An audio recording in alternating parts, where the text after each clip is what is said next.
Good evening, everyone. It is 6 p.m. and I will call the September 2022 meeting of the West Richland City Council to order. Before we get started, I'll ask Stephanie to read the hybrid meeting ground rules and then call roll, please. All right, thank you. Tonight's meeting will be held in person with the virtual meeting component. If you are participating virtually, please make sure the name shown at the bottom of your video view is the name you would like the mayor to use. You can change this by right-clicking on the three dots in the upper corner of your video view and clicking Rename. Audience members present in the council chambers will be called upon first during public comment periods. Those participating remotely should virtually raise their hands if they wish to speak. To virtually raise your hand, click on Participants and then click on Raise Hand. If you are participating by phone only, press *9 to raise your hand. Please limit all your comments to 3 minutes. All right, roll call. Richard Bloom. Here. Fred Brink. Here. David Beto. Here. May Hayes. Here. Kate Moran. Present. John Smart. Here. Ken Stoker. Here. And Mayor Brent Gary is out of town attending an ECA conference. Council, may I have a motion to approve the absence of Mayor Gary? So moved. Second. All in favor? All right. Aye. Thank you. I would now call upon Council Member Moran to lead the Pledge of Allegiance.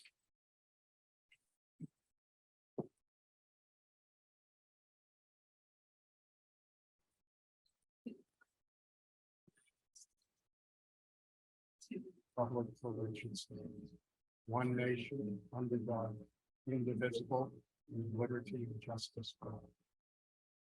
Thank you, Council Member Moran. Council, the agenda is before you. Do I have a motion to approve the agenda? I move to approve the agenda as presented. Second. I have a motion and a second. All in favor, say aye. Aye. Opposed, same sign. Agenda is approved. Thank you. Presentations. Tonight's presentation is a proclamation that was approved at our last meeting. I will read that proclamation again. Whereas now more than ever, good attendance in school is essential to student achievement and progress toward graduation. And whereas the COVID-19 pandemic has created additional barriers to student participation in school. And whereas chronic absence, missing 10%, 2 or 3 days a month or more, is a proven predictor of academic trouble and dropout rates and weakens our communities and local economy. And whereas all students, even those who show up regularly, are affected by chronic absences because their teachers must spend time reviewing for students who miss the lessons. And whereas student absenteeism can be significantly reduced when schools, parents, and communities work together to monitor and promote good attendance and address hurdles that keep children from participating in school. Now, therefore, be it resolved that I, Fred Brink, Mayor Pro Tem of the City of West Richland, on behalf of Mayor Brent Gary and the City Council, do hereby proclaim September 22 as Attendance Awareness Month for the City of West Richland. And I would like to invite up Luann Ayers to accept this proclamation, please, and to say a few words. Thank you.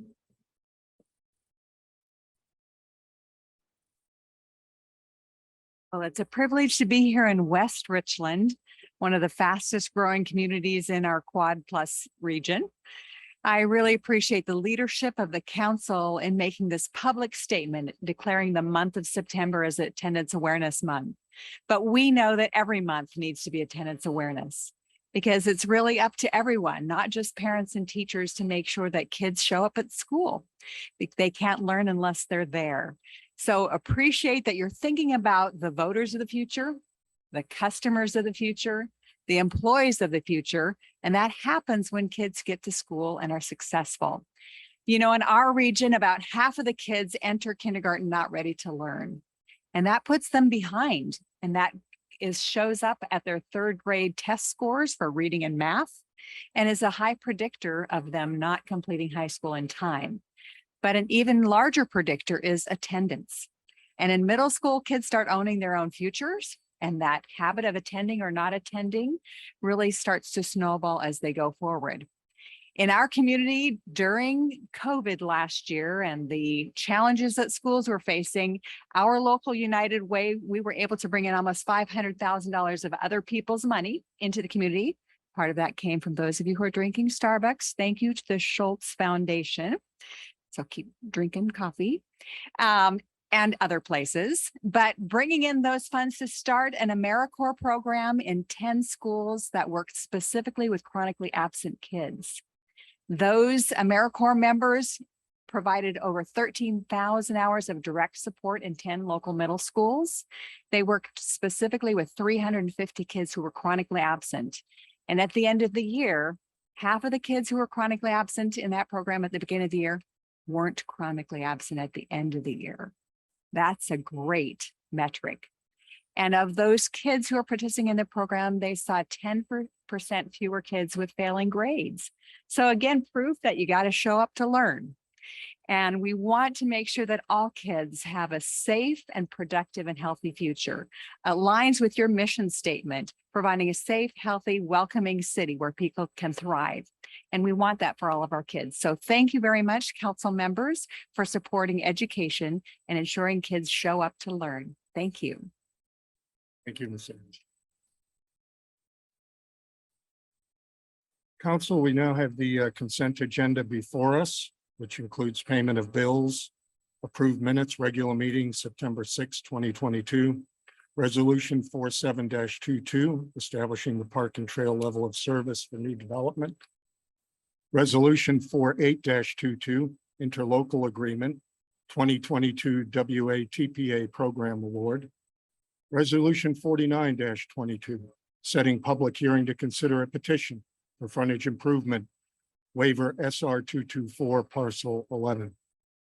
Motion to approve service agreement for flock camera system. Motion to award well number 3 replacement project. And also resolution 52-22 proclamation request time of remembrance. Is there anyone from the audience that would like to comment on the consent agenda? Please come forward, state your name and address for the record, and kindly limit your comments to 3 minutes, please. No, it's Carmen and Nina. My name's Kathy Long. I was asked to limit it to 3 minutes. Would you like me to time it or do you want an approximation, Mr. Brink? no, just please proceed. Thank you. As the wife and ex-wife of a farmer, I understand the attendance needs of public school. As a private school proponent as well as public school, both hand in hand, I would like to say farming comes at a cost to those families. Ms. Long, I'm sorry, I'm just going to interrupt you. We're asking for comment now on the consent agenda. If you Oh. wish to speak about another Would topic, you like it a different 3 minutes? you may speak a little bit later on in the meeting when we have another public comment. Can you period. tell me where that is in the agenda so that I play by the rules, Mr. Brink? Right after this, And then believe me. shall I set my timer so I'm sure to limit it to the 3 minutes during the public We can speaking? remind you if you'd like, make it easier. Well, it's a concern of mine because the last meeting, the rules changed where the public comment was omitted and various speakers were placed in. I will make sure you have your comments shown. Thank you, Mr. Brink. Thank you. Stephanie, do you see anyone online that would like to make any comment? I do not. All right. If there is anyone that would like to comment on the consent agenda, please raise your virtual hand. The city clerk will unmute you, then state your name and residence for the record and provide your comments. And you may also press *9 to raise your hand via telephone. And I still do not see anyone. All right, council, may I have a motion to approve the consent agenda? I move to approve the consent agenda. Second. I have a motion and a second. All in favor, say aye. Opposed, same sign. Motion carries. All right, we now have our citizen public comment period. So this is the first opportunity for citizens to speak for items not on the agenda. And if you wish to provide your comments now, Ms. Long, please do. Yes, Sorry, I guess outside permits different.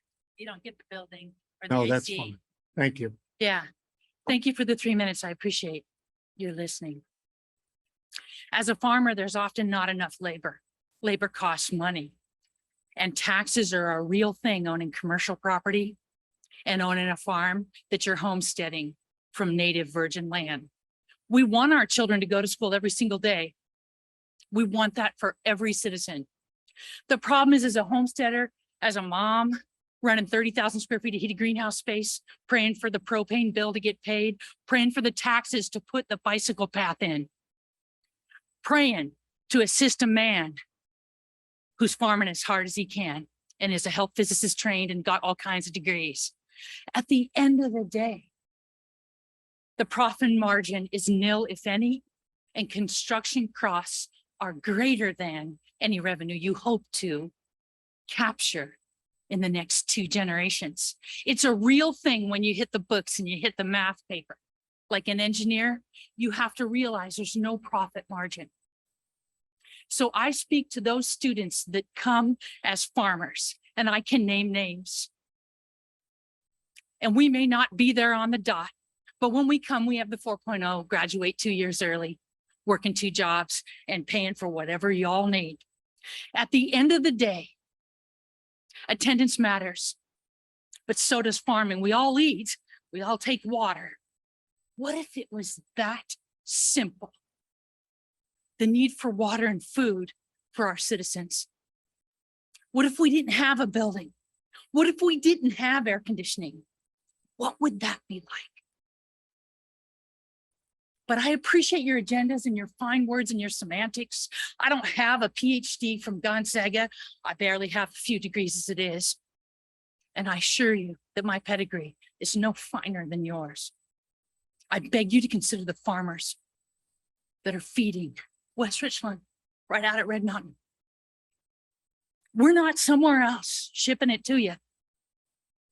And Starbucks, they didn't want to help the GIs in the war and they begged for coffee. So no, thank you. My dad was my brother. So no, thank you.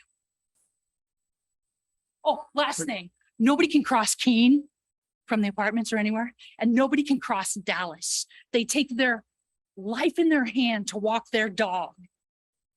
Enjoy. Thank you. That's fine. Is there anyone else present tonight that would care to make any public comment? Is there anyone attending virtually? Oh, I'm sorry, sir. Yes, please. Come to the microphone. Please state your name and address. Kindly limit your comments. to 3 Eric Van Winkle. I live 5812 West Yellowstone in Kennewick, Washington. Mr. Mayor, council, staff. I wear a hat today from the Red Mountain Event Center. And it's been an interesting 2 years since we started negotiating with Bronson years ago on a lease. It'll become a year here in October. And I wanted to take advantage of the opportunity to stand in front of you as a group and say, thank you for the opportunity. Thank you for bringing us water. In return, a couple of compliments that I would say is the staff of your city, if you don't know, is highly functioning. It's a very, very tough task that we're working on out there. It's very complicated, very unusual. It's not something the city of West Richland or us has ever done before. We find them very functional. And then to report on progress. Well, it's a 5 or a 10-year project. I think we're way ahead of it. We'll probably celebrate our first year in a couple of weeks. We're going to be bringing 5,000 to 6,000 people to this community to play for 3 days, 4 days. They'll start showing up on Thursday, and they'll stay through Sunday, and they'll eat in your restaurants, and they'll buy from your grocery store. So always available for questions. You guys have been pretty passive with us. I just want to put ourselves out there and say thank you for the opportunity. It's happening. It's going down, and we appreciate it. So always available. We have a food chain if you have any questions for us, but thank you for the opportunity.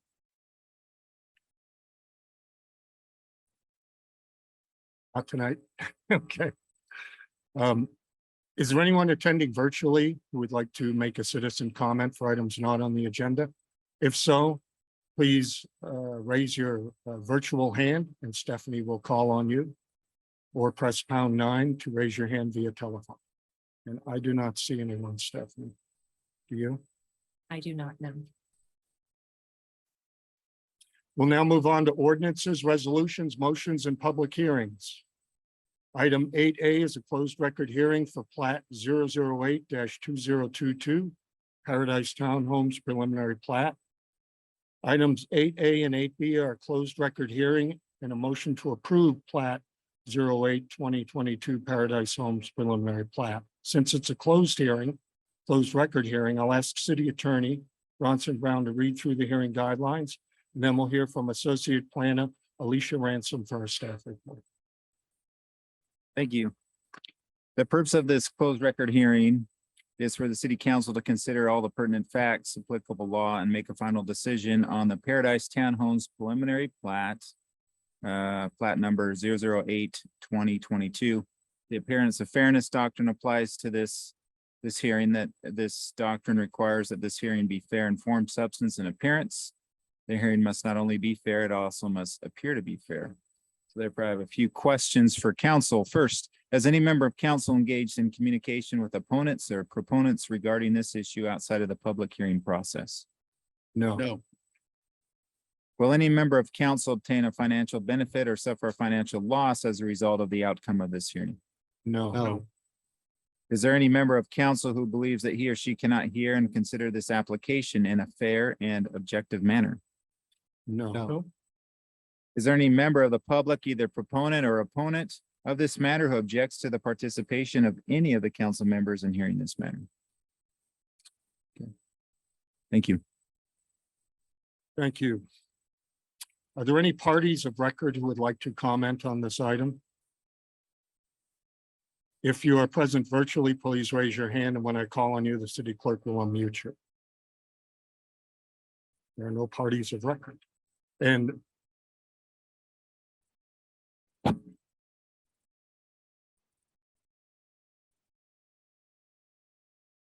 Washington. I'm the developer builder of the project. We're seeking to effectively duplicate what we did down at West Haven, build a retirement community here in West Richland. It's townhome related, 0 lot lines. We're seeking the plat approval this evening. Here to answer any questions. Thank you. Bishop.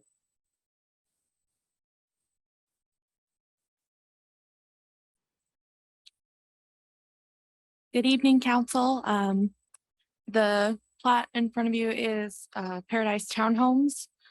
You just heard from Mr. Nuxall, the project applicant. The project engineering firm on this is Harms Engineering. The parcel is approximately 2.5 acres. And they are proposing 20 single-family residential lots. Those will be townhome lots, but they're each on their own individual parcel. It's located on the corner of 50th and Norma, so just to the north of Yokes.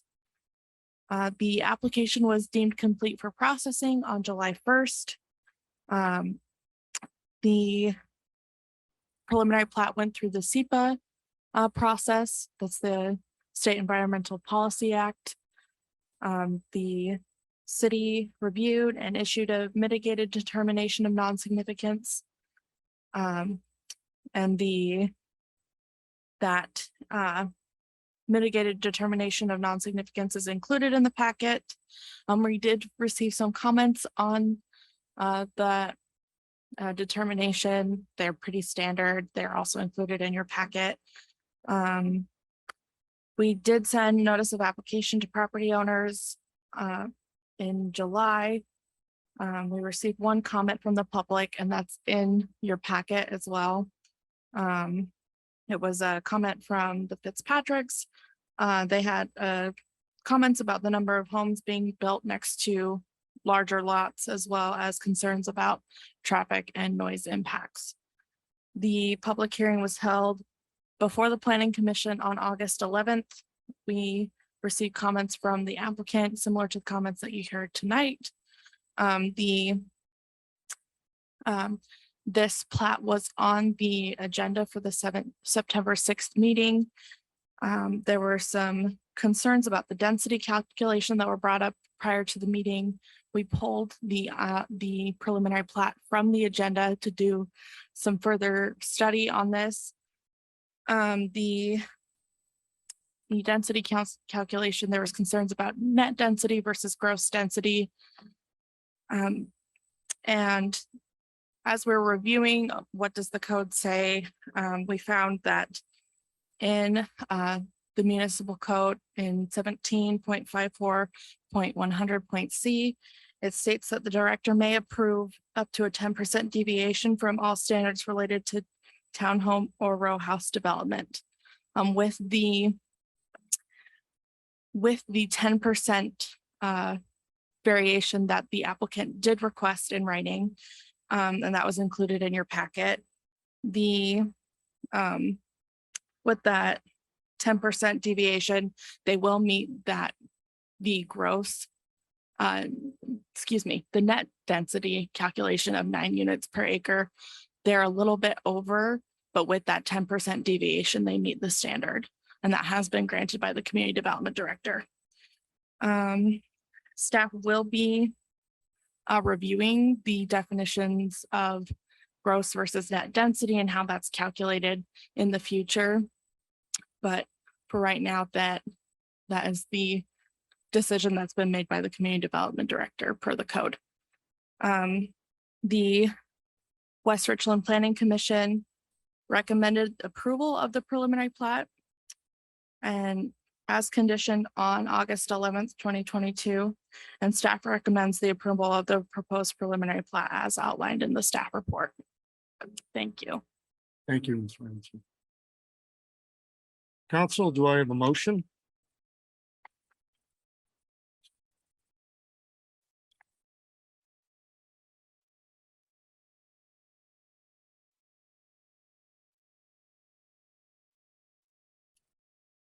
Yeah. I move to approve preliminary plat number plat 008-2022 Paradise Townhomes based on the listing findings of fact, conclusions of law, and conditions of approval as recommended by the planning commission. Second. I have a motion and a second. Council, any questions you'd like to pose to Ms. Ransom or to staff? Mr. Smart. Yes, thank you, Mayor Pro Tem and Council. My first question, which I asked during committee, but I want to clarify it during this meeting, is to Bronson. Bronson, are as council members, when we vote on this subject, is it to confirm that it's legal and meets all of the conditions in our ordinances, or is it optional to express an opinion toward the development? Or which is it for this? Can you please clarify? Are you asking when you express opinion of yourself as a council member, or to vote to pass an opinion as a council of a whole? Yeah, in other words, when we place our vote, is the vote to a determination on the legality of this development? Or is it a vote to indicate our preference as to whether this development will move forward or not? It's a vote to approve the recommendation of the planning commission, or a vote to deny the recommendation of the planning commission, or you can vote to modify the recommendation of the planning commission.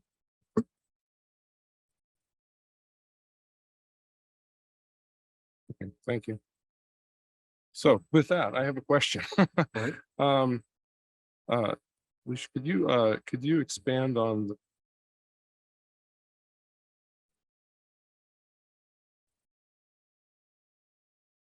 there we go. All right, sorry, I can't push my code on my screen and push the unmute button at the same time. So sorry. I'll try not to talk while I'm dealing with the computer. Lot 20, is that what it is? Yeah, lot 20, the one on the northeast corner. Could you expand on what's happening in that corner? So they have a variation in size on the lots due to that requirement of 9 units per acre. So some of the lots are larger, some of them are smaller, but they're all designated as townhome lots. So each will have a house on them. Okay, so there's not a reservoir or utility. Okay. Thank you. And then the other comment that I will just make in general, and the reason I asked Bronson this question is, when we talked about this particular parcel and changed it from commercial to RM6 several months ago, I was in favor of that because it added more of a buffer between our RL 40 parcels and the commercial development.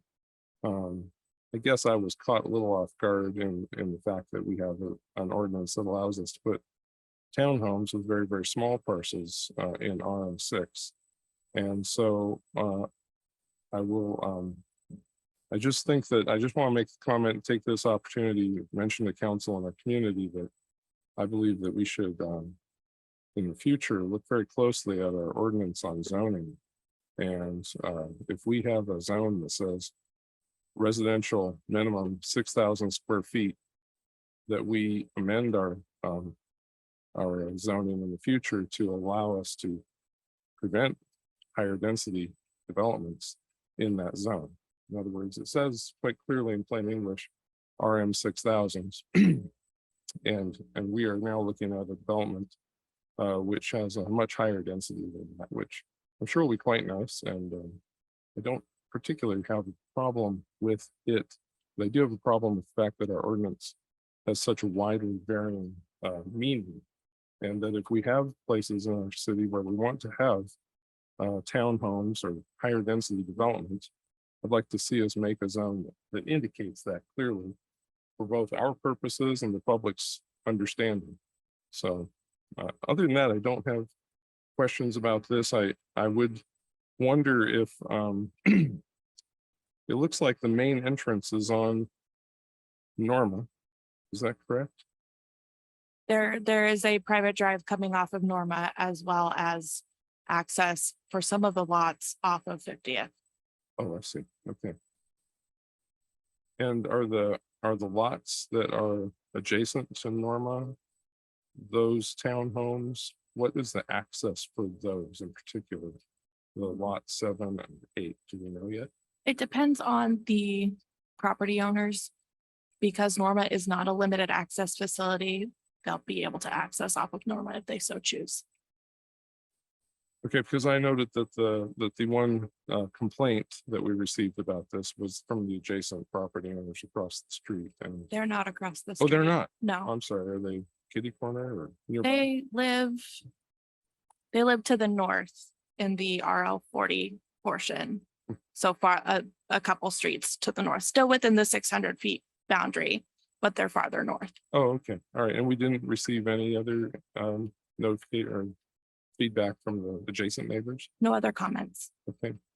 All right, thank you very much. Well, we'll leave it at that. Thank you. Councilmember Bloom.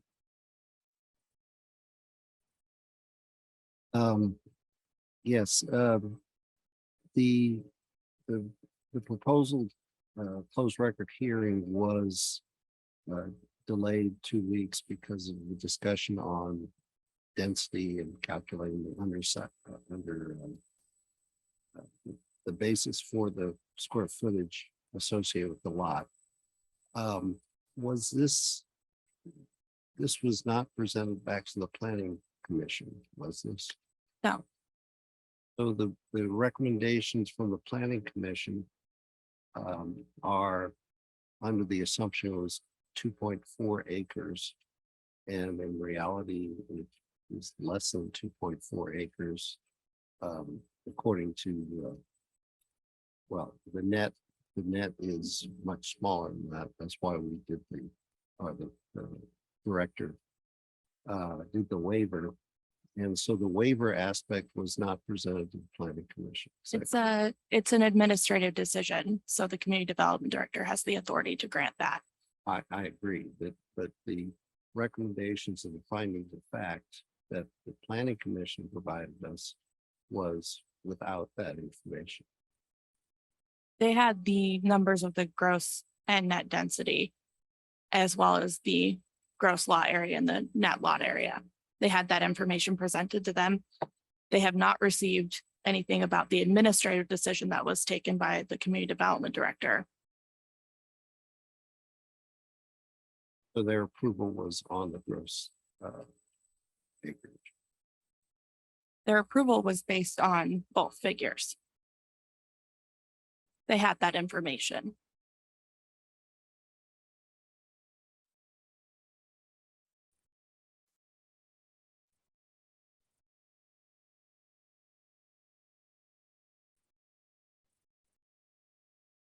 Councilmember Moran. Thank you very much. First, I would like to thank the staff for the information on page 97. The information about the native vegetation removal being minimized. Thank you very much. That's something I like to harp on a lot. So thank you very much, staff, for putting that in there. I do have a question about the irrigation changes. It looks like, let's see, on the packet, page 90, number C, it says for irrigation, the lots are not located within an irrigation district. The city of West Richland's water system will not provide potable water or other irrigation water and or services to the plat for irrigation purposes or uses. It discusses further on page 93 in the packet under 5B and 96 on number 3. So I was just wondering if you could explain a little bit where the irrigation water is going to come from, because it looks like they're going to create their own district, but I can't quite tell.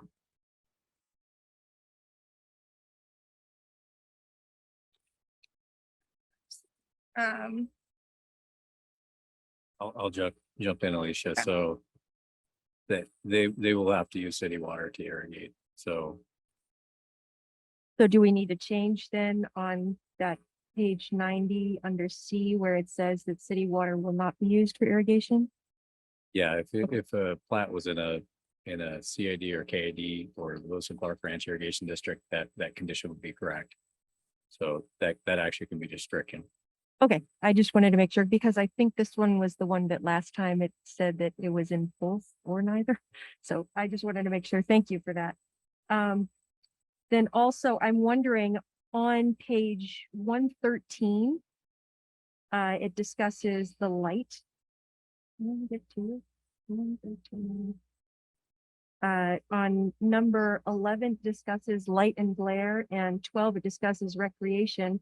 So is the recreation at Enterprise Middle School ball fields, the lights are not going to encroach or go into where the townhouses are on that corner there that's close to it? It doesn't reach it?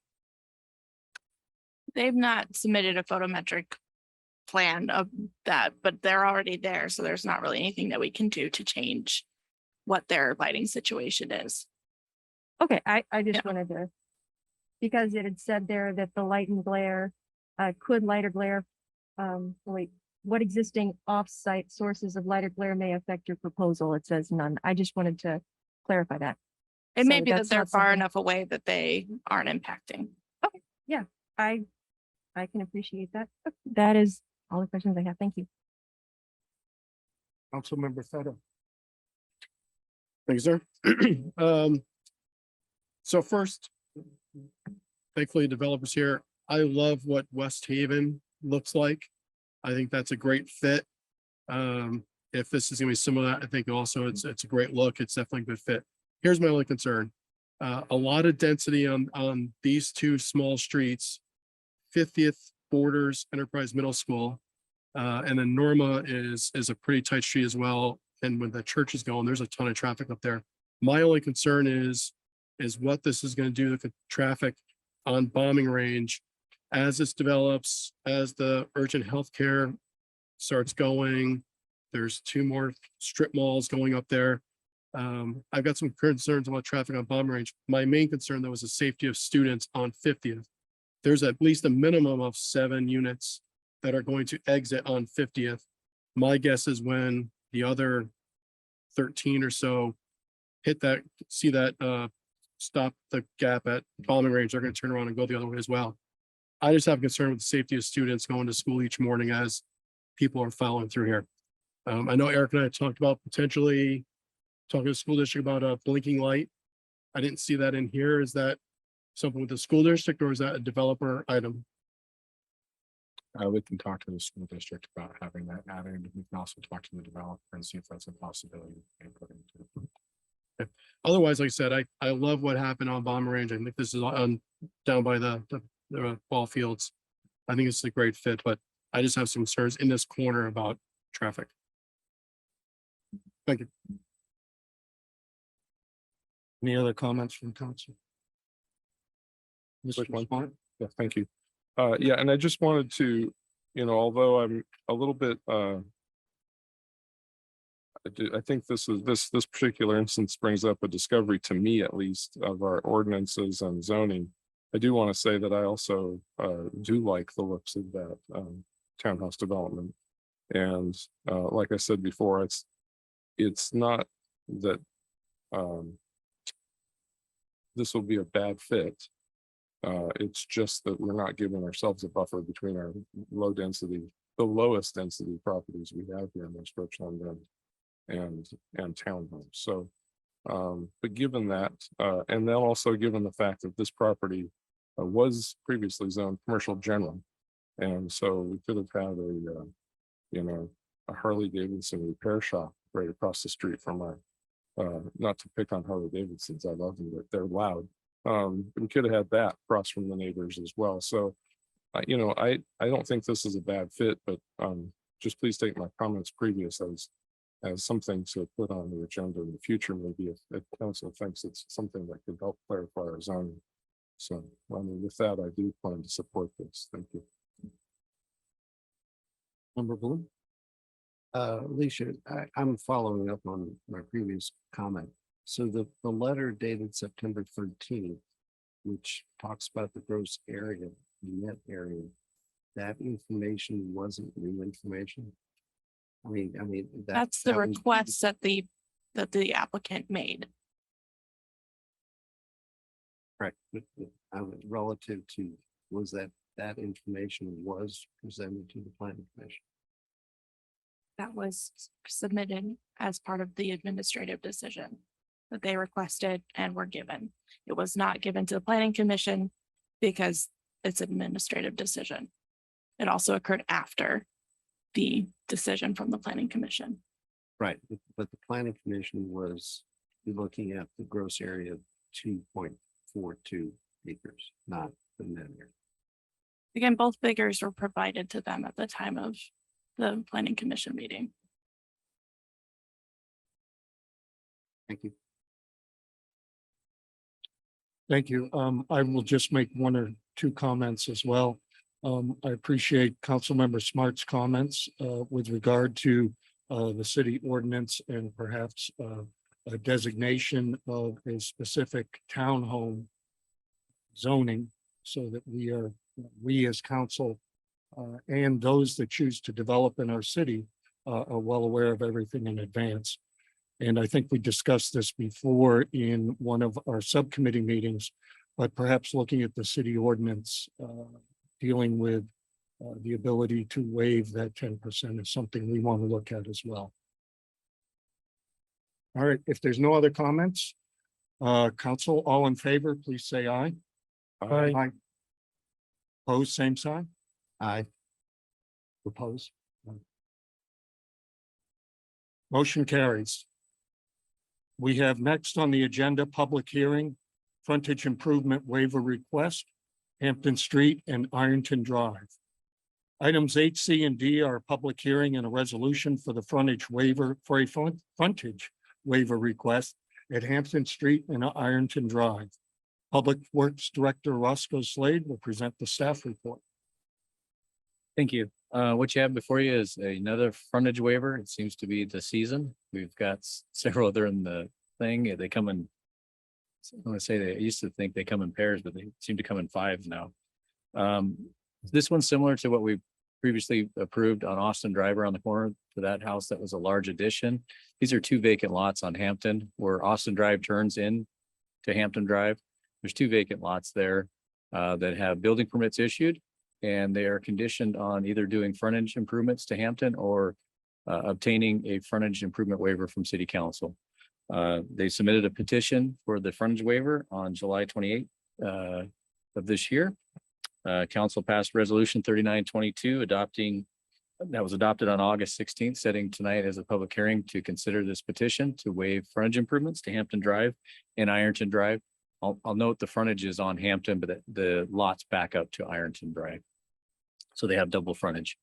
Notice were mailed to the budding property owners within 600 feet of the subject property. Subject property was also posted, and the notices were posted in several locations in the city as required by the municipal code. Just to give you a summary of council's authority with these.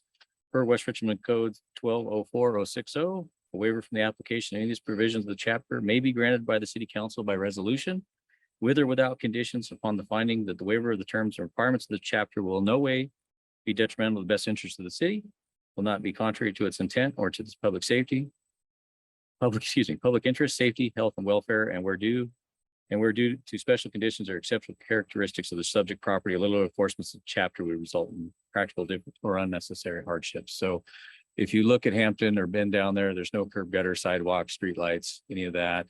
And so staff's recommending approval of the waiver conditioned on them waiving the rights to a future LID. These type of improvements shouldn't be done piecemeal, but as a neighborhood, if they want those type of improvements, they can petition and for it to form a local improvement district. So the whole neighborhood gets those improvements and not just a few spot changes. So I did want to check, Stephanie, did we receive any public comment via email before the meeting? Okay, so no public comment was received. Thank you, Mr. Slade. I will now open the public hearing at 6:41 PM. We will hear in-person comments first and then virtual attendee comments. If you're in the audience tonight, would like to speak, please come to the podium and state your name and address for the record. We kindly request that you limit your comments to 3 minutes. And it's in regard to this topic, correct? Ms. Moore? Thank you for your clarity, Mr. Brink, and particularly yours, Mr. Bloom. It looks as if your instinct's quite clear, Mr. Bloom. My son was injured even though our business paid for the bicycle path that West Richland wanted. Sometimes the cost of creating more infrastructure harms what's here. The harm is irreversible. So I caution all of us to be proactive as we move forward. And the last thing I'd like to say is no one can get across Dallas by foot or bicycle, which is the global approved method of transport if you can make it. I live at 4711 North Dallas. I'm in a high density apartment building. I have the smallest square foot I can. And I want to support the global safety, not only of America, Washington State, but particularly West Richland. Thank you. Thank you, Ms. Long. Is there anyone online that would care to speak? If so, please raise your virtual hand and Stephanie will recognize you, or press #9 to raise your hand via telephone. Stephanie, I do not see anyone, do you? Not see anyone, no. Being no one, I will close the public hearing at 6:43 PM. I move to pass resolution 50-2022, granting a frontage improvement waiver for the frontage improvement to Hampton Street and Arlington Drive for West Richland Municipal Code 1204-060 for the property owners of Benton County parcel number 1059830200006 and 1-0598302000-007 associated with building permits for single-family residence units on each of the parcels, conditioned on the property owner waiving all rights to protest against future local improvement districts proceeding from the construction of said frontage improvement by executing and recording at the property owner's cost a city attorney approved waiver of protest agreement in compliance with West Richland, assuming correctly, it's West Richland Municipal Code 35, oh no, RCW, sorry, 3543-182 prior to issuance of certificate of occupancy. Okay, I have a motion and a second. Thank you, Mr. Bloom. Comments, questions, Mr. Bloom? This is of Roscoe. I guess my question comes down to is, I mean, I've been in Austin and all these streets and we know they're deteriorating. I mean, they're old school streets. I forgot the technical name for that design. But, and we've talked about it in some of the other areas. I guess in the long run, if we were to bite the bullet and go to replace the street or rebuild the streets, would it be rebuilt at the current width, or would we have to by our current codes expand the width of the street? By your current pavement preservation program, all we're doing is overlaying the existing roadway there. If the residents want it brought up to current standards from the rural standard it's basically built to, then that's the proper way to do that is through a local improvement district where those residents would basically pay for those improvements spread out over a number of years. I mean, but the rural standard that's built to today is the rural standard of today. Or rural standard it was built to is not the rural standard of today. Yeah, in the roadway standard is based on the zoning. So if that neighborhood was platted today at its zoning, I think it's RM10 down through there, they would have curb gutter and sidewalks all through that. So again, this is a remnant from when it was probably in the county before annexed in the city. And we have this in a number of places. And so again, if collectively, if the neighborhood wants these type of improvements, there's ways for them to do it. And the more that we have these waivers of protest, makes it easier in the future, as long as it occurs within a 10-year time period. Councilmember Moran.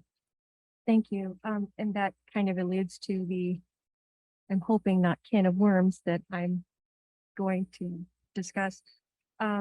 We had discussed, I believe it was a year, maybe 2 years ago, with the waivers, how at some point, if there is a percentage of non-waivered locations on the street that want to have an LID, that, sorry, let me start over.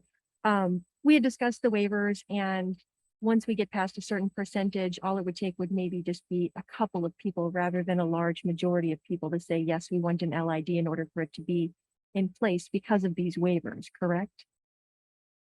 So local improvement districts are formed two ways. One is by petition of the residents, and that goes through a process. And ultimately, you have to have a majority that votes. Actually, when the ball gets rolling through a petition, you have to actually, the residents would have to come forward and say they're not in favor of it. If they're silent, they're taken as a yes vote. And that's how an LID can get formed that way. Or the other method is council can move forward with a resolution and move a local improvement district forward by resolution. Again, the residents would have to come forward and vote not in favor of that.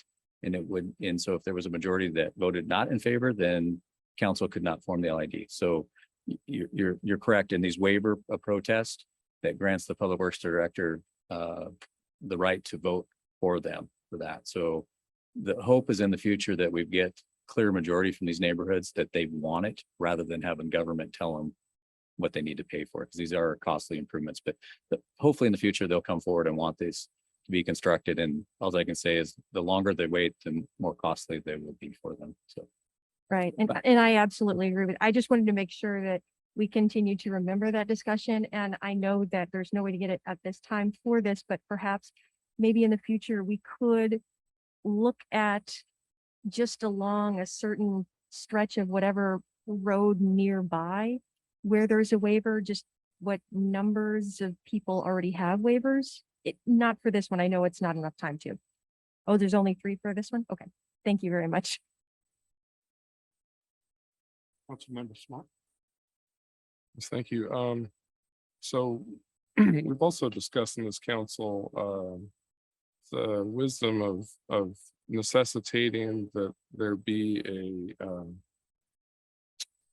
a condition on these waivers that the resident must give up their voting rights if an LID is proposed in the future. So I mean, one of the things that Kate mentioned was, if you have if you end up with a number of these, on any given street, then it sounds like if a vote is taken by the remaining, residents on the road, or if council and public works director decides to put forth an LID, that means that these individuals are an automatic yes vote. I guess that's my question. That would be an automatic yes, or are they just not included in the count?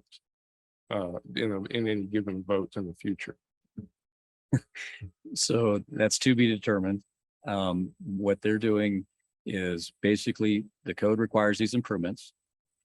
And they are deferring them, so they're not done piecemeal, that they're done collectively.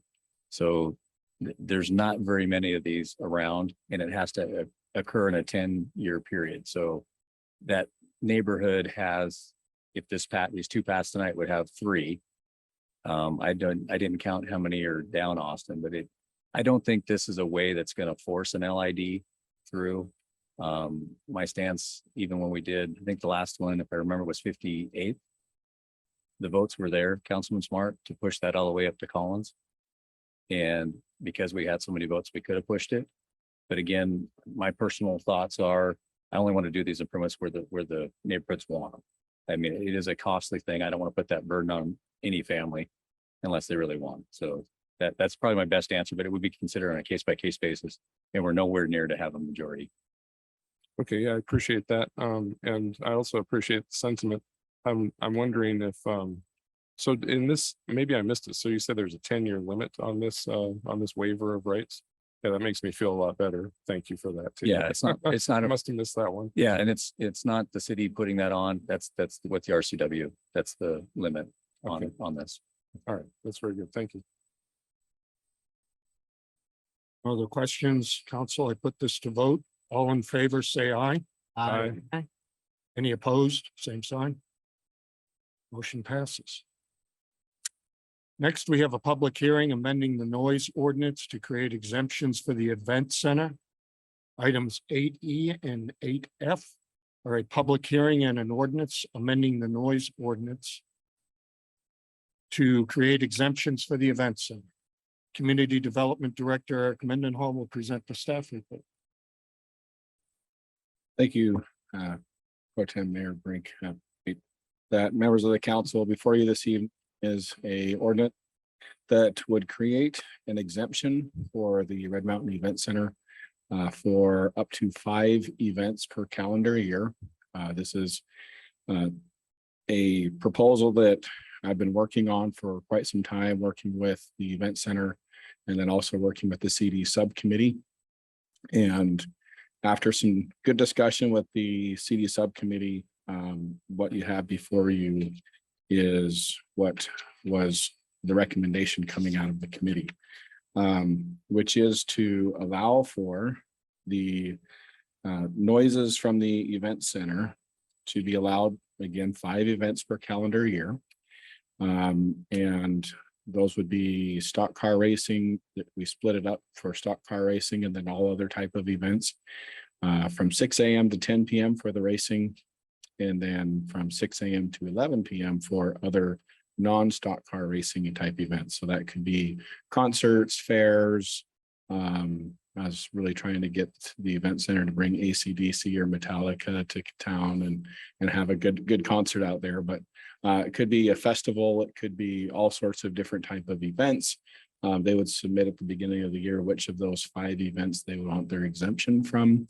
And then we'd be able to grant those to them.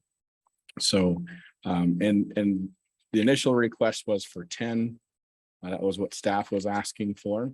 But after further discussion with the subcommittee, kind of let's ease our way into this was their approach.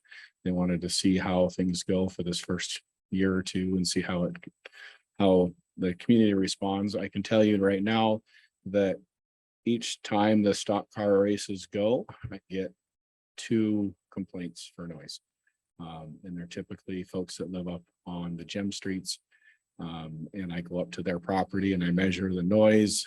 And every time I go up there, when you measure noise, you have to take a measurement of the background noise. what's the worst background noise? So typically when a car drives by or if a neighbor's mowing their yard, that's going to establish what that background noise is.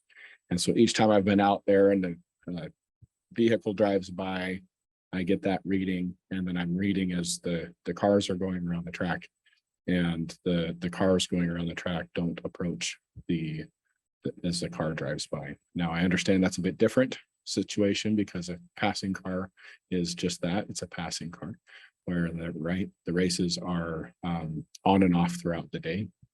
But the way I see this, and the reason the request comes before you, is that these races quite a bit for our community. They do a lot for economic development. They bring a lot of interest, a lot of people to town. They bring about 5,000 people to the city of West Richland per event. And on those big weekends, they've got the stock car races. And what that does is it feeds into our restaurants, feeds into our stores, feeds into the nearby hotels, putting heads in beds, and then it opens up an opportunity for them as well to absorb some retail, not retail, it's the tourism tax, to be able to apply here in the city of West Richland to be able to help build our community.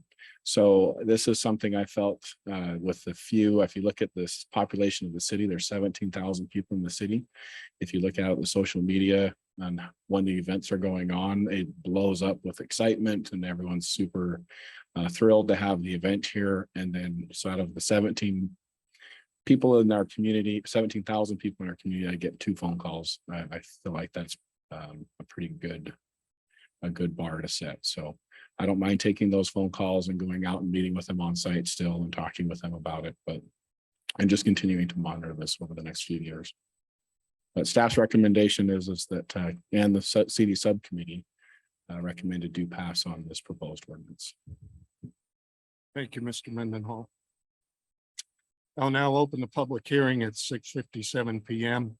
We'll hear in-person comments and then virtual attendee comments pertaining to amending the noise ordinance to create exemptions for the event center. If you're in the audience and wish to speak, please come to the podium, state your name and address for the record. You'll have 3 minutes to provide your comments.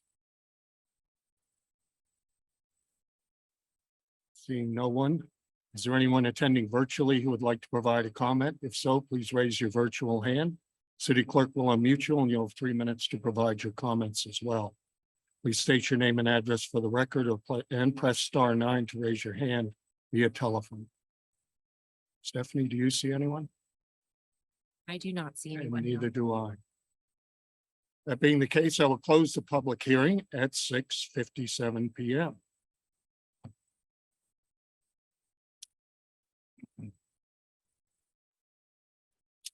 Council, do I have a motion? I move to adopt ordinance 1922, amending the West Richland design. Oops. I'm on the wrong page. I move that the council approve ordinance 1822, amending West Richland City Code 9.38.0030, establishing exemptions for Red Mountain Event Center to allow up to 5 events per calendar year as proposed. Do I have a second? I second.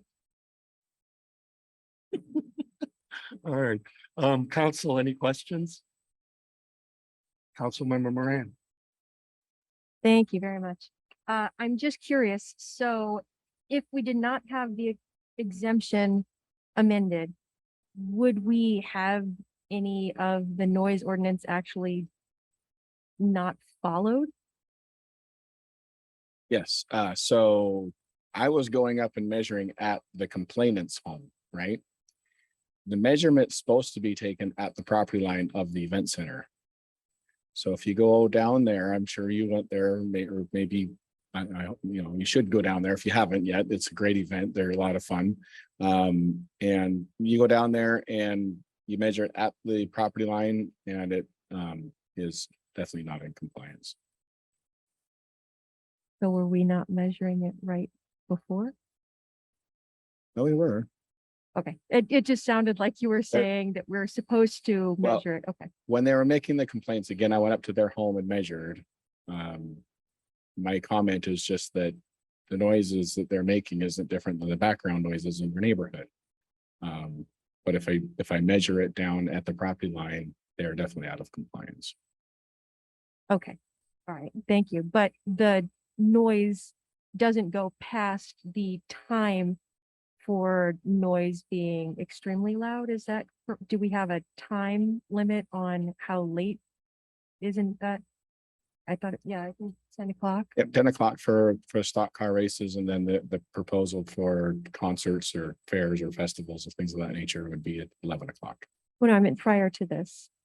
Yeah, it's 6 to 10 is the current. Okay, so in all actuality, it's really just extending it for one more hour for non-stock car races. And allowing that extra noise to occur. in Right, that. Yep, right. yep, Okay, all yep. right. Thank you very much. Just want to make sure I understood. Councilmember Stoker. Yes, so I'm glad to see this. I talked to you once before about an individual, a friend of mine who lives in the Heights of Red Mountain, who came to me with a complaint and wanted to know what this was all about. I also have other friends that I went in after that one to ask how they felt about the races.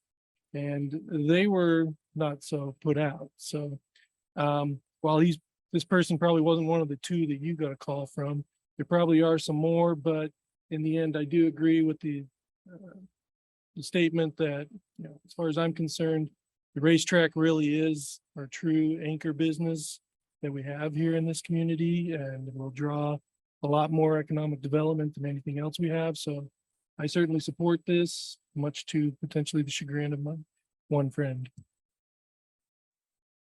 Thank you. Councilmember Smart. Yes, so I'm on the subcommittee and I wanted to express a couple of concerns that I had there. But some of them didn't entirely make it into this proposal, but you know, like Eric said, we started out at 10 events and we've gotten down to 5. And my main concern is that we are a city of 17,000. It is a bedroom community. People like to come home and enjoy their backyards and go to bed at night and wake up pretty much every morning except Saturday morning, perhaps, for some employment or another. And so I'm not entirely thrilled with the idea of the 11 p.m. Let me just list the problems that I have with this. The first one is the title needs to be changed. It still says event center allow it up to 10 events per calendar year to extend till 11:30 p.m. So that's obviously needs to just be retyped. Well, let's get to the heart of the matter. When we approved the event center, we were told that there would be maybe two, maybe 3 races per year, and that the events would be generally quiet. And a lot of things were talked to. We talked about bicycle races, we talked about art shows, we talked about craft fairs, we talked about all kinds of things which are, you know, totally benign to our residents that are adjacent to this facility. I thought that at the time, and it's true, the race cars are allowed, and although there was a test made and Eric went out and tested his sound meter and came back to report that the cars that drove by on the highway were louder than the cars that were on the racetrack. And now it seems the obvious has come true, which is that a racetrack is louder than a highway. And it does bother some people. And we may have 2 complaints, but as you all know, if you've taken marketing class, you know, if there's 2 out there, that means you probably got at least 1. The other 9 don't, 9 per complaint don't actually call in. I can't doubt, and it's not that I don't like the idea of the economic development that the event center brings. I like the way that it's been managed. I think that the progress has been phenomenal. These are all good things. I proposed in our subcommittee meeting that we take these events on a case-by-case basis and grant individual waivers as far as a beginning point, so that we could test some of these events, especially things like a rock concert or something that has loudspeakers, to see how it goes before we actually change our city ordinance to just give carte blanche permission to quote unquote events. without knowing what they might be or how loud they may be or how they may impact our community. So I was taking an even more cautious approach is what I propose that we do an individual waiver for the first year and see how it goes. And if it goes great, then move on to something like this. Maybe start with 5 events and maybe even go to more events per year as time goes on, but if it all seems good, right? So it's always harder to take back your permission than to grant it in the first place, right? So those were some of my thoughts on this proposal. Technically, I think that the concept of events being multi-day is very loose. And so the mayor was in our meeting and Eric has talked about this, and I think it does make sense that most events probably would be 3 days, but there's no guarantee on that. If it's a county fair or something like that, it could go for 5 days, and you might have a rock band every night, and that might get to be a little bit onerous on the community. So my proposal is that we and I didn't get our subcommittee had a good discussion on this, and we didn't come to, well, we came to a conclusion, but it wasn't entirely unanimous, and I was the outlier. But I'd like to see the events be restricted to something like 3 days, and I'd also like to restrict those to certain days of the week. I mean, frankly, I think that should be, you know, Friday and Saturday night really ought to be the 2 nights you can make noise. People have to get up to work on Friday, and if they're being kept up by AC/DC rock concert till 11 o'clock at night, that's a little bit of a problem in my mind. And we're here to serve our residents and to keep their community a peaceful place to live. So I don't want to infringe on, I mean, economic development's great, but let's not shoot ourselves in the foot by creating an environment that maybe people don't want to be in. Now, the other thing is the 10 to 11 p.m. closing, or 10 o'clock versus 11 o'clock. I certainly prefer to keep it at 10 for all events. I mean, the mayor told us about a racing venue where, you know, they cut off the race at 10 o'clock sharp, whether they were finished or not. And I mean, I think that makes a lot of good common sense. I think that's a respectful thing to do to our neighbors who aren't enjoying the race that evening or the rock concert. So I really would like to keep it to 10 p.m. I'd like to restrict the number of days per event. Now, here's another thing though, that's defining, that's not really spelled out here. We talk about events, 5 events, but we really need to add the language that says 5 events that exceed the noise limitation. I don't want to restrict a county fair if they've just got carnival rides and you know, games going on that aren't broadcasting loudspeakers across the desert. That's not our intention either. We don't want to restrict events to 5. We want there to be 50 events. We just only want 5 that exceed the noise limit, right? So I think there's some work to do on the text on that. So, all right, well, those are my comments. I generally support trying this. The rock concert, having AC/DC come, I'll tell you what, if I were a neighbor, hate to divulge this to y'all, but I'm not a big fan. But maybe that makes me uncool. But I would drive me nuts to have AC/DC playing in my backyard until 11 o'clock at night, even 10. So we talked about the experiment of having a rock band or somebody come in and facing the speakers out across the desert. Hopefully that wouldn't impact all of the neighbors, but I'm a little skeptical, and that's an experiment yet to be conducted. And so I have a little bit of a concern passing an ordinance that gives this permission carte blanche right now. I'd like to try it first with case by case, especially with the rock concert thing. The cars are kind of a known entity, and I'm okay with them going until 10, a certain number of events per year.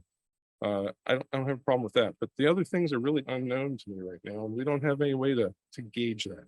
So those are my comments. I think it's a good try. I think it's a good thing to get to, but I think this might needs a couple, in my opinion, I'd like to see a couple of minor changes on this, which I'm mentioning to the whole council because it didn't go over well with the subcommittee, but I'll just leave it there. Thank you. Thank you, Councilmember Smart. Councilmember Bloom? Well, I have, the way I read the ordinance and Mr. Van, I do not believe you would do this, but conceivably you could have 5 non-stock car racing events between 6 and 11 and multi-day events. So, hey, we could have, revisit, all sorts of things coming. I mean, the event could be a week long. We could have, another, upstate New York event, Woodstock. So I mean, I do have, I do, and my suggestion was to limit the non-stock car racing events to a number and suggest 2, but I don't want to take away those events from, if you're talking about the fireworks event, you have fireworks, how many nights? 3 nights? And they go to midnight, one night, and and 1 o'clock on the New Year's Eve. So I somewhat agree with Mr. Smart that maybe we need to relook at this. I don't want to limit the number of stock car racing. You have to choose between a monster truck event or a fireworks event, in lieu of doing a race. I mean, I think, that's where I would draw the line. I'm not opposed to somehow giving a noise variance to this racing or an extension for other non-racing noisy events like this outdoor. I'm certainly have the same thing happening at the fairgrounds, so, I mean, I don't have a problem with the concept. I just have a problem with the words. Thank you, Councilmember Bloom. Councilmember Hayes? Thank you. I'm for this ordinance. I look at it a different way. I look at what it brings to our community as a whole, all the businesses and all the residents that are for this too, and the number of people it brings to town, and it puts West Richland on the map. And I think these events have been handled properly, planned out. I know Eric has worked with Eric and Lacey, and they're doing their very best to put on the races, to put on the events there that this whole region has demand for. It's not, I think, the city of West Richland, I think they found a great partner, and they're bringing stuff to us that we would have never experienced or had. And the amount of business it brings to all of our businesses here in West Richland. And then soon when we get hotel motels, all that fun stuff that we will be getting. This is what's gonna have the money for us and the investors that want to be and build and do these types of things. We're not a small community anymore. We've expanded, and we've got to, I think we got to keep up with the times and listen to all of our residents, because majority of all of our residents love it. And they love the events, they love it close to home. And I think it does wonders for our businesses. All of our businesses love these events. And we're here to support not only the residents, but our businesses, who a lot of them are residents here too. So I think with cutting down to the 5 events this coming year, I think that's good on both sides, and how Eric's working to monitor the sound. You got events going on at other places, at the event centers. Chicken Shack does the live music all the time. I mean, and the normal time is 10, we're shutting that down. And all the events I used to put on weddings all the time, we had to shut down at 10 and move in. But something like this at the facility, they have invested millions of dollars in for us too. I think we need to appreciate it and we need to give the people what they want and what our residents and businesses are delighted by the business, especially after COVID and all these things that have been shut down. So I'm totally for this. Councilmember Moran. Did we want to go with staff since I had already gone once first? Sure, thank you. I lost my train of thought for a second. So first, because I knew what was going on, this made perfect sense to me. But if you didn't know the conversation the subcommittee had and you read from the mission of down through the description of proposal to the end, you'd have no idea what this is actually talking about. Nowhere in the description proposal when we actually talk about noise. It's just an exemption for up to 5 events per calendar year. It actually doesn't say anything about noise until you get all the way down to the motion. And then to John's point, the title of the actual ordinance is incorrect. That being said, I am in favor of anything we can do to help support Red Mountain Event Center. What it does for the city and what it will continue to do for city cannot be measured today. The fact that we have 5,000 visitors coming to the city of West Richland at a time not that long ago was close to the population of the city is incredible. Last weekend, there was a public event down in Richland that I am very well involved in quite a bit. We moved our bands outside to our field. And to your point, John, about the speakers, they're not obviously as loud as AC/DC would be, but on the field in front of them, it was loud. You could not have a conversation with the person next to you. However, I walked outside to across the street to Cadlick and was equal just across from the stage, and the noise wasn't gone, but it wasn't loud at all. And when I went to the parking lot behind the stage, it was quiet. So those speakers, when the directional speakers do work. So if we were to have concerts, right, we would put them facing the stands because that's where obviously where you would have people sit and would go into the desert. There would be some offshoots going off to across the street in the county area, but I think for the most part, concerts we'd be okay with. You know, the number of events. I mean, if we want to give it a try, I'm okay with 5. I was okay with 10. I'm okay with 5. I did also bring up the point, I know we talked about it, about just what Mr. Bloom had said about the number of days per event. I would like to see something that says, not that I think we're gonna have Burning Man or Woodstock out at the Red Mountain Event Center, that's gonna have a 10-day event. But I think we probably should put something in there just to limit it to whatever we think is reasonable. 4 days per event, whatever we think is reasonable. I think it's not out of the realm to actually consider putting something in there that specifies an event may last up to 4 days, or again, whatever we decide. Otherwise, again, thank you to those who are involved in Red Mountain Event Center. I think it's a great thing for the city, and that when Visit Tri-Cities, I'm on the board for when they start talking about events in the city of West Richland. I kind of sit up, and there's really only one thing they ever talk about is what's going on at Red Mountain Event Center. Thank you. Thank you, Mr. Fetto. Before I go to round 2, I will add my comments. I too am part of that subcommittee with Mr. Fetto and Mr. Smart, and we debated this for some time with Mr. Mendenhall and the mayor, just trying to figure out what would work for the city. And I think what we came up with gives a combination of control, but also flexibility.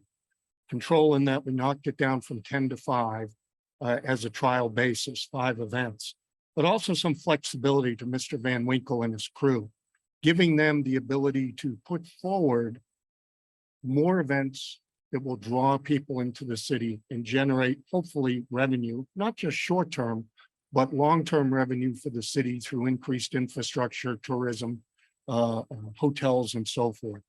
So we're relying a bit on the exercise of judgment here for the Red Mountain Event Center. I get that. But don't forget, council, what we give it, we can take it away too. So if it in fact it is not working out for whatever reason, we too can change that ordinance again. So I'm very content with this as it's spelled out, and I hope that it works and everyone is happy and we can allow even more. But before I go to the second round of comments, I do have a question for our city attorney, Mr. Brown.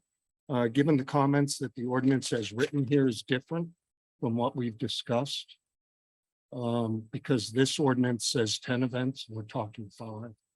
And it does say 11:30 PM versus 11. Should we just verbally, When you make the motion, you can verbally just say with those changes, because that's not in the text, it's in the title. So if you want to make a motion to approve this, approve that with the changes to the title of the ordinance, that it'd be 5 events and to 11 o'clock. we do have a, yeah. Yeah, there's 2 different times. Yeah, so someone will just have to make a make them, because there's a motion on the floor. There is a motion on the floor. So if council does not like that motion, you vote on that motion, it fails, and then someone make another motion to modify that ordinance to what Alright. you want it to be. I will do that after I get the second round of comments. All right, Councilmember Smart. Yeah, I'll make it quick, just to reiterate. So I see this moving forward, but to segueing into this point of the details. It does say stock car racing events between 6 AM and 10 PM. Non-stock car racing events between 6 AM and 11 PM. But it doesn't indicate, and we talked about this in at subcommittee, we talked about how many stock car races versus how many non-stock car races. And I believe we had talked about 2 or 3 stock car races and 2 or 3 non-stock car racing events. I don't know if that's important to the council or not to make that distinction, maybe not. I just want to point that out, that was part of our discussion, but it's not in the text. I do like the idea of citing how many days a multi-day event is. And then I also want to the benefit of the event center. I really think that we need some verbiage that indicates that we're not limiting. It says noises from up to 5 events, but we don't really want to limit the number of events. We want to limit the noise. We want to have 5 events that exceed the noise limits per calendar year. That's, I think, does that how folks read that? I mean, because that's not how I read what it's written, how it's written. But I'll end my comments there. Thank you. Councilmember Moran. Yes, are we going through all of council and then staff, or? Well, Eric presented his report. So if you have a question of staff, please feel free to ask. Oh, okay, well, it's not a question for staff that I have. I would like to, after hearing what the other council members have said, I would like to say that, Councilmember Smart, I do think that you have changed a little bit about what I was thinking about it, because I'm normally a night owl. I'm really good with staying out late. I would be absolutely beside myself if somebody started playing AC/DC at 6 AM by my house or anything. But I'm wondering perhaps if it would be best to, rather than go to 11 for some, but only 10 for others, just stick with 10 for all of them. I am comfortable with 5 events, but I would like to limit specifically the multi-day to 4, preferably with just 2 days during the weekdays. Because if we're gonna have a Monday, Tuesday, Wednesday, Thursday, that's gonna be a lot of days going all the way to 10.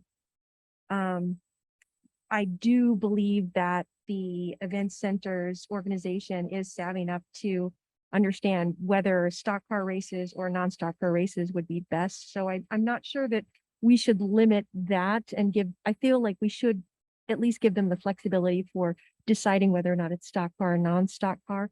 But if we were to keep it at 5, put them all to end at 10 PM and limit multi-day to just 4 days, with only 2 of those days being weekdays, I would be very comfortable with that.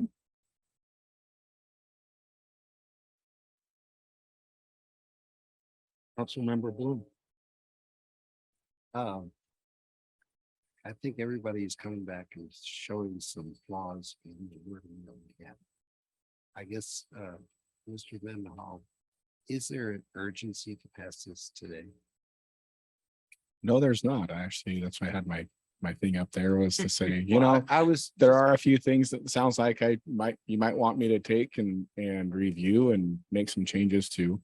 And I'd be happy to take some of the feedback. If I can get some clear feedback from you, that would be very helpful. You know, it is a long way to the top if you want to rock and roll. So we'll get there. It'll be all right. And, you know, I think that for the fireworks show, I guess I want to ask about that, because for fireworks, the city of West Richland does a pretty darn good job of putting on a show. And if I'm going out there with the background noise of the neighbors blowing everything up to, you know, here and there, and I'm trying to measure that, I'm not going to be able to get a measurement for the Red Mountain Event Center, because everyone else is definitely competing with them. So I'd like some clarity on that too. If you want me to exempt the fireworks or not, because it seems like they'd already be so. right, and so, I mean, again, my view, you know, I expressed my concerns to you in an email that we should limit those that exceed 11 o'clock by a number. And I think we also should, I mean, just out of respect for the rest of the community and what kind of feedback we get on fireworks, we should not allow exceeding 11 PM except on a Friday or Saturday. I mean, period. You know, those are the kind of thoughts I would have that would come into it. I just question the number 5. I would be comfortable with 5 race car events and 2 non-race car events, total 7. I don't, but again, we didn't quantify other events that don't make noise. So that's also got to be put into it. So, I mean, I think, if the ordinance has a whereas, sometimes the event center has noise problems, that would be a good whereas to put into that ordinance. So those events not having, I mean, I don't know what we're gonna call it, but I'll call it Hogs and Dogs. Hogs and Dogs wasn't very loud.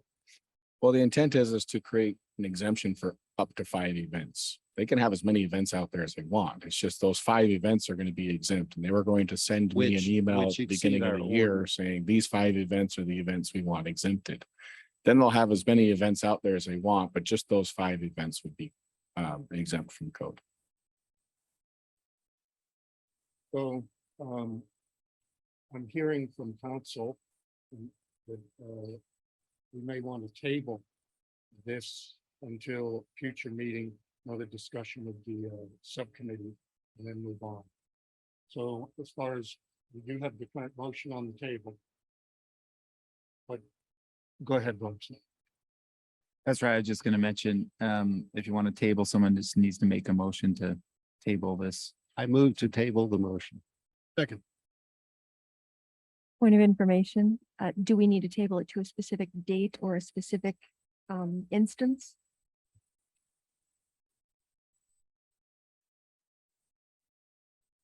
Yes, so it can Next be the meeting. next council meeting, or I'll revise my motion. I move to table this motion to the next council meeting. as my second. All right, we have a motion and a second. Mr. Smart, did you want to comment on this?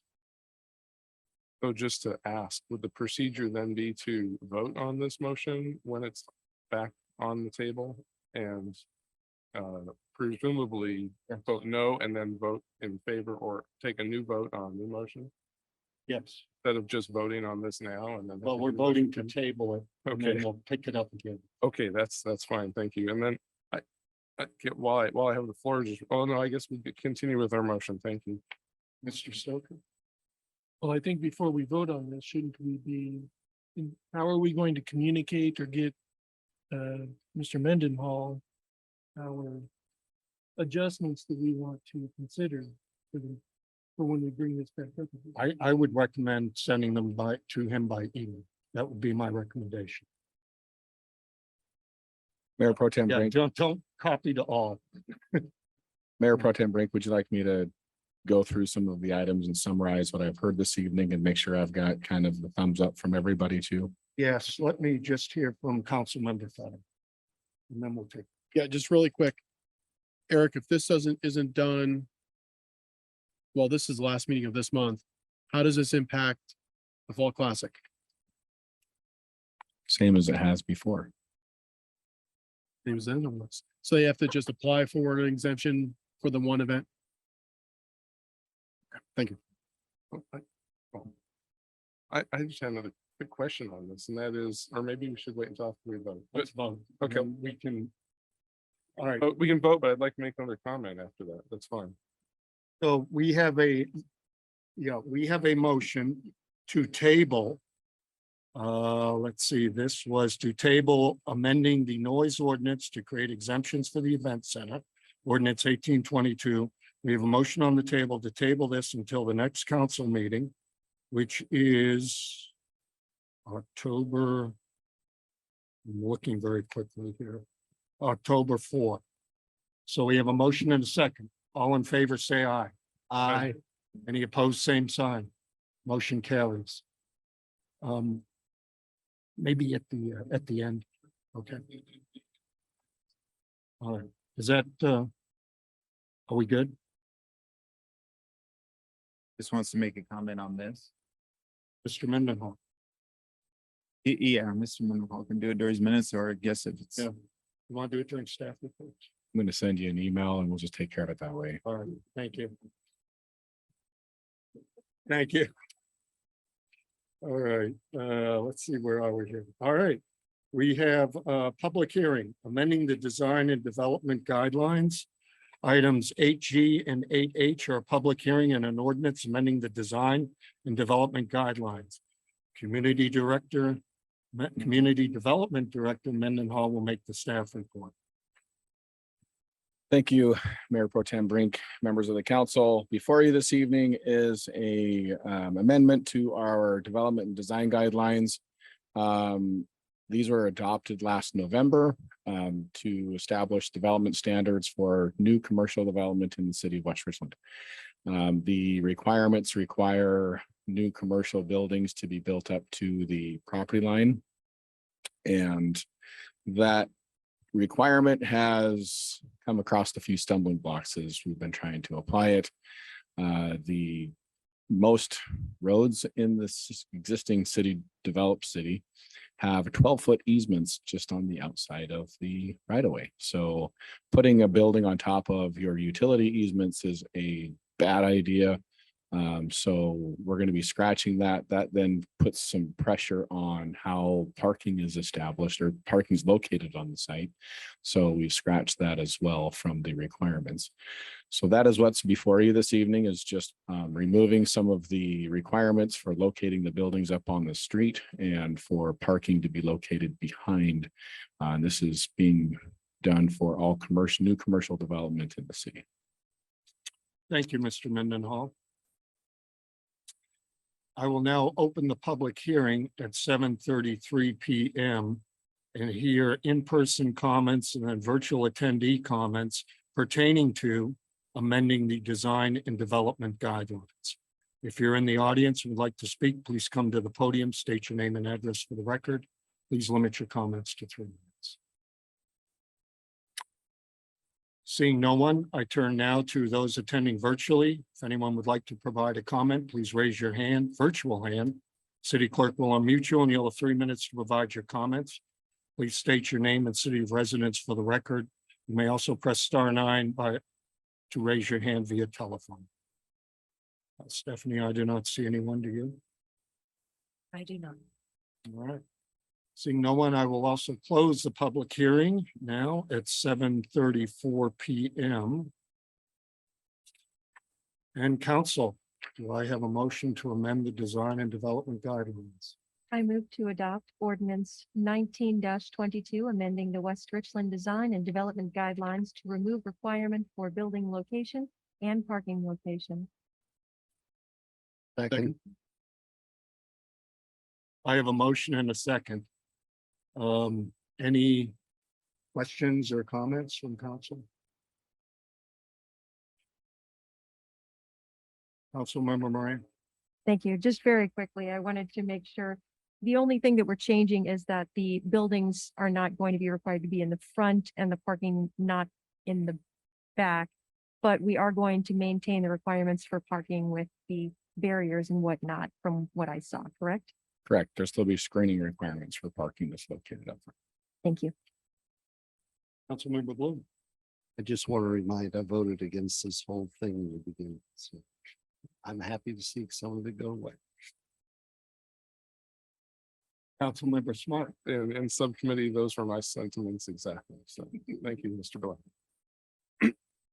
All right, seeing no other comments, I call the council to vote. All in favor, please say aye. Aye. Aye. Any opposed, same sign. Motion carries. We are now up to resolution 51-22 proclamation request, chief for a day. A proclamation request is usually approved via consent agenda. However, Chief Grego asked to have a moment to speak to this request. Chief Grego, please.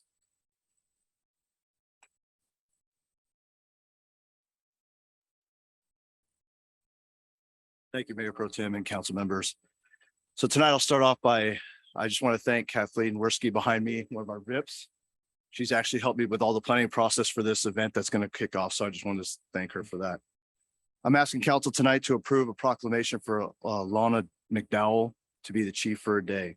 The police department is hosting our very first chief for a day this October.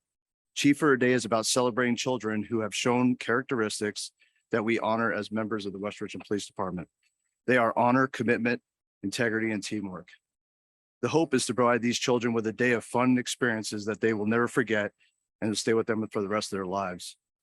This year, Lana McDowell was a West Richland resident, has been chosen for chief for the day. When Lana was 12, doctors found a baseball-sized tumor in her brain. In August of 2021, she was diagnosed with CPC, a form of brain cancer. I'm not going to try to pronounce that stuff. Doctors were able to remove her tumor, but 6 months later, another tumor was found in her brain, and she started radiation treatment. Lana has just finished her chemotherapy in Seattle's children. Throughout all this, Lana has stayed positive and brightens her home with her smile. She also loves helping out where she can and is also often found baking in the kitchen. Everyone who knows Lana talks about her smile and warmth. So again, I'm asking the council to approve this proclamation to be read by the mayor before she is sworn in as chief for the day. Thanks for your consideration. Thank you, Chief Grego. Any questions? Questions from Brian? Okay. Since this is a resolution, I will ask if there's anyone from the audience who would like to comment on this proclamation request, Chief, for a day. If there is, please come to the podium, state your name and record. State your name and address for the record.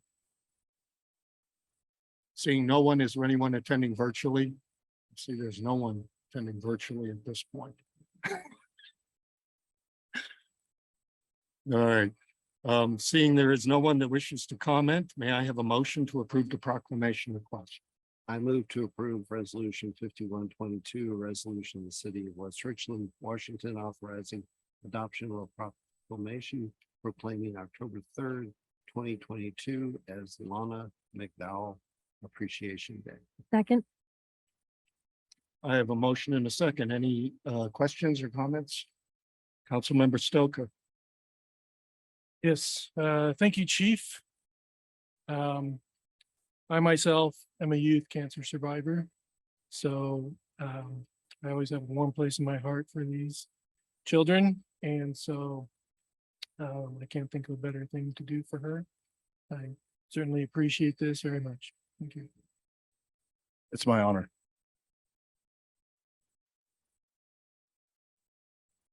Any other questions?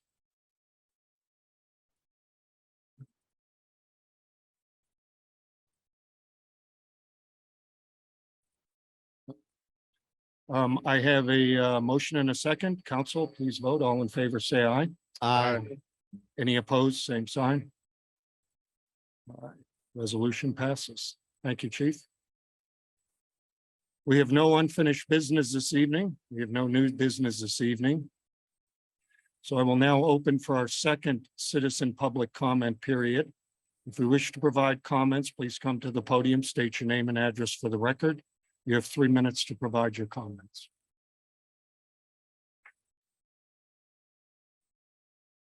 And just for the record, please state your name and address again, please. Ms. Lee. Kathy Long, 4711 North Dallas, small footprint, 2-bedroom apartment. Prefer not to say which one due to being part of a federal address confidentiality program that represents people that need that program. So that could be judges, just pick who's in that program. As a participant of that federal address confidentiality program, I've sadly had to call the police over 20 times, making reports that I would love to hand you.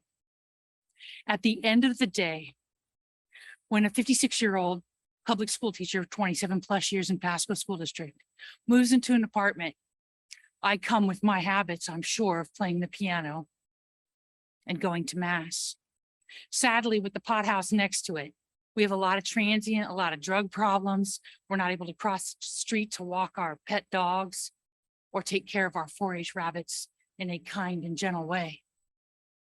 As a citizen of West Richland and a farmer who still owns 2 properties, one commercial, one not, I want the safety for our families to learn about the community in a way that's good for everybody. I'm not saying my habits are better or worse than anyone else's or what I voted for or not. What I'm seeing is a lack of safety, irregardless of the funds spent. Once again, I reiterate, as I come to as many meetings as necessary with an unlimited donation of my time and resources, we cannot cross Dallas Road. We cannot physically cross it on our feet or our bicycle without taking our safety at risk. We cannot cross the roundabout to get to the grocery store on bombing range using our bicycles, which among the group I'm in, Phi Delta Kappa teacher group, right, principals and such, we prefer to use our bicycles and trailers in an effort to give you the global air, water, and things you need for your families. What is also sad is we cannot cross Keene to get to the bike path we paid for as commercial landowners, taxpayers, who put the money up front cash. We weren't asking for loans, we're here. How's $1 million to help? So I beg you in my 3 minutes, and I know I'm at the end of it, to consider the families that are paying it forward, not only with labor, not only with education and master's degrees, not only in the education sector, farming sector as well, doing double time. Consider the fact that my son was hit on the bike path we paid for, abiding the rules with his helmet on, landed in ER with a titanium pin at age 16 because of urban growth coming up so fast and not enough proactive hesitant laws. I beg you to consider what Ms. Moran and I had the pleasure of speaking of in the parking lot. Other communities like Germany, etc., that have laws in place ahead of time that say, hey, these are families, they're moving around, they're going to school. This is this time zone. I realize semantics in English is one of those kind of urban developing things. As I personally moved through 5 languages, I just beg you to your mission commitment, that vision, and that man's honor. Because what happens when I call them over and over is they don't want to respond to the fact that drugs are being burned underneath the air conditioning units in a humble apartment. And when they do respond, they ask me to come to these meetings. And I try. I don't want to gaslight you ever. I think you're valuable. Please don't gaslight people that have a small carbon footprint. Thank you.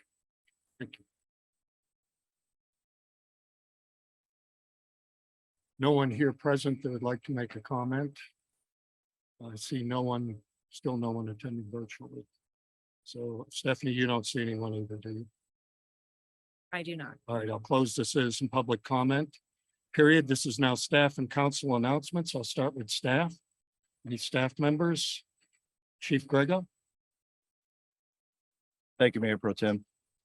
Tonight, I'm pleased to announce that our recruiting efforts with the West Richland Police Department have been effective. Currently, we only have one position open. All the other positions have job offers signed. Hopefully, everybody passed their background. So I'm hoping that by the end of October, those lateral officers will be in uniform possibly and starting on the road. So just wanted to give you guys an update on that. Thank you, Chief Grego. No other comments from staff? Oh, Stephanie. I just wanted to notify council that we will have a workshop next week on the budget, and it'll be at 5 p.m. So please look for that information in your email coming this week. Then on Tuesday, Stephanie, you know, as the day comes. Correct, next All right. Tuesday. All right, looking forward to it. No other staff comments, council? Any council members? Ms. Moran? Thank you. First, I would like to thank Mayor Pro Tem Brink for attending the Benton Franklin Council of Government, Benton Franklin Economic Development District Board meeting. Unfortunately, we are continually as West Richland, the ones that show up, and not everybody does. There was not a quorum. So our next meeting for Benton Franklin Council of Governments is going to be this Friday at 10 a.m. I will be able to attend, so far. I'll let you know if it changes, but thank you again for attending that for me. I would also like to say that the Benton Franklin Council of Government has asked me if I could represent them for the Tri-Cities Mobility Action Group, which is forming. Its aim is to help all residents of the Tri-Cities be active and safe in everyday living through policy systems and environmental supports that are equitable, inclusive, and sustainable. In other words, making the healthy option the easy option in our community.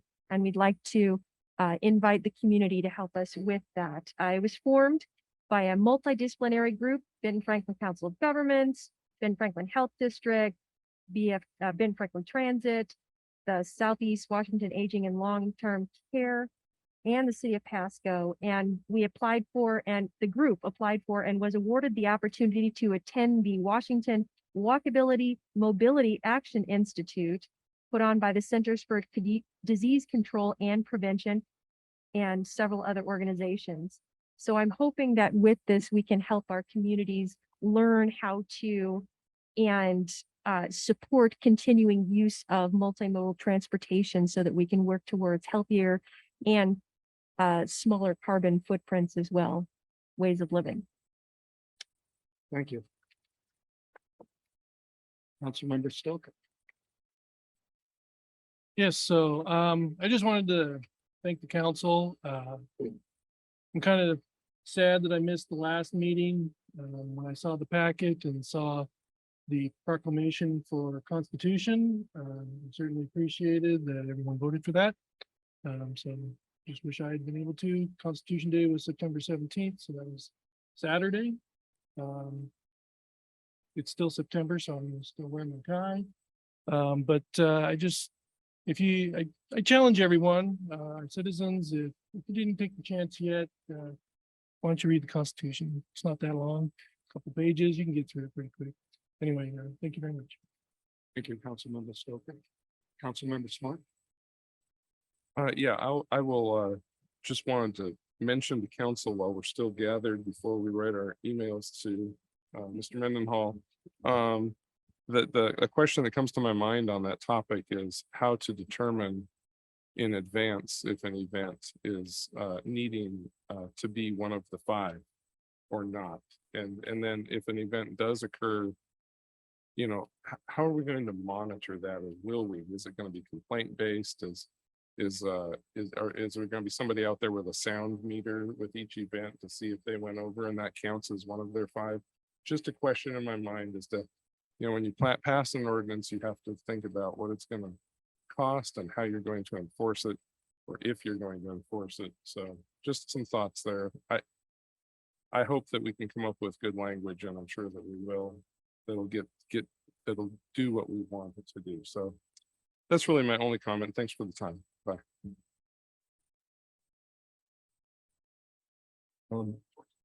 Councilmember Hayes. I just want to remind everybody about Time of Remembrance this Sunday at Flat Top Park. It starts at 10:30, and that will be the master ceremony, and thank the council for the proclamation that will be read by Mayor Pro Tem. So I appreciate you coming and doing that, and a reminder that General Mattis will be our major speaker that day, and they'll have music and do a tribute to all the families of the fallen. And so really encourage you to come out. This will be the last one that we will be holding as of now. And so this is going to be a really special one, and it'll give us time to honor Shirley Schmunk, who is the founder of Time of Remembrance. And Time of Remembrance is for the whole state. We're the only location, and we do Time of Remembrance for the state of Michigan. So I hope to see some of you there. Thank you. Thank you. Councilmember Bloom. Tomorrow, I will have the opportunity to spend the day with what's left of the Hanford Advisory Board. There'll be a committee of the whole meeting tomorrow all day. The Department of Energy, primarily headquarters, has reconstituted the Hanford Advisory Board, and they were gracious enough to extend my membership till they eventually formally approved me as a continuing member. John, you're the alternate. I don't believe you've received your approval yet, have you? I have not. I have applied. Well, let me just say that this will be interesting, well, probably not. But I will put forth my whole day of effort. Just to reiterate what Councilmember Hayes said, Time of Remembrance ceremony. I do have the honor of representing the city at this event, to be giving a short speech, but tomorrow I'll also be attending the Mayor's Exchange, which is an Association of Washington Cities event that's being held this year in Richland. They gather mayors, city managers, city administrators from across the state, and we're meeting at the lodge at Columbia Point for an all-day meeting tomorrow. So I'll represent the city there as well. So appreciate everyone comments tonight. I think we had some very good discussion on a number of topics. Long meeting, but my goal was to keep it under 2 hours, and I did that. So so I'm happy. So with that, we will adjourn tonight's meeting at 7:53 p.m. Thank you.